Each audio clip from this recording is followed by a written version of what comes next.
Market में नया law और सरकार को ही नहीं पता कि उन्होंने नया लॉ निकाला है। नहीं, मैं मजाक नहीं कर रहा हूँ।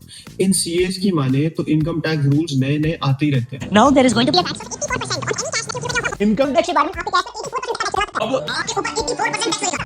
तो इनके हिसाब से इन्होंने बोला है कि भाई साहब 84% की पेनल्टी सरकार लगा देगी आपके ऊपर अगर आपके घर पे कैश पड़ा। लेकिन एक चीज जो इन्होंने छुपाई है ना, वो ये है कि 84% फ्लैट है ही नहीं।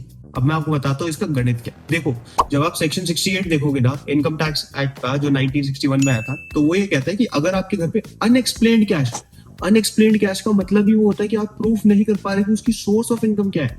और सेक्शन 68, 69, 69A, 69B, 69C और 69D ये सारे अनएक्सप्लेन्ड सोर्सेज ऑफ इनकम की बात करते हैं।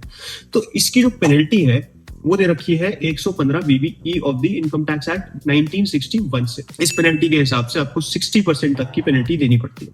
उसके ऊपर आप सरचार्ज मिला लो 25%, फिर मिला लो 4% का सेस।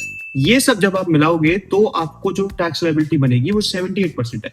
लेकिन अभी भी 84% समझ में नहीं आया ना, तो आप समझाता हूँ। तो देखो, section 271 AAC of the income tax act ये साफ साफ बोलता है कि असेसिंग ऑफिसर के पास ये डिस्क्रिशन होता है कि अगर कोई भी अनएक्सप्लेन्ड इनकम रिटर्न के टाइम पे फाइल नहीं करी गई लेकिन सर्च के टाइम पे कैश के मामले में पता चलती है, तो उस वक्त जो है असेसिंग ऑफिसर अपने तरफ से 10% का डिस्क्रिशन और ले सकता है कि 10% की पेनल्टी और लगा सकता है। अब अगर आप इस 10% पेनल्टी को हमारी एग्जिस्टिंग 78% की कैलकुलेशन में जोड़ दोगे तो जो टोटल पेनल्टी बनेगी वो है 84%। इनफैक्ट ये जो लॉ है ये पिछले 8 साल से ऐसा का ऐसा ही है, इसमें कोई चेंज नहीं हुआ और अभी कोई रीसेंट में चेंज नहीं आया है जो ये कहता है कि आपको अब 84% इनकम टैक्स जो है देना पड़ेगा। 8 से 9 साल तक आपके साथ कुछ नहीं हुआ तो अभी भी कुछ नहीं होगा, तो आप टेंशन बिल्कुल मत लीजिए।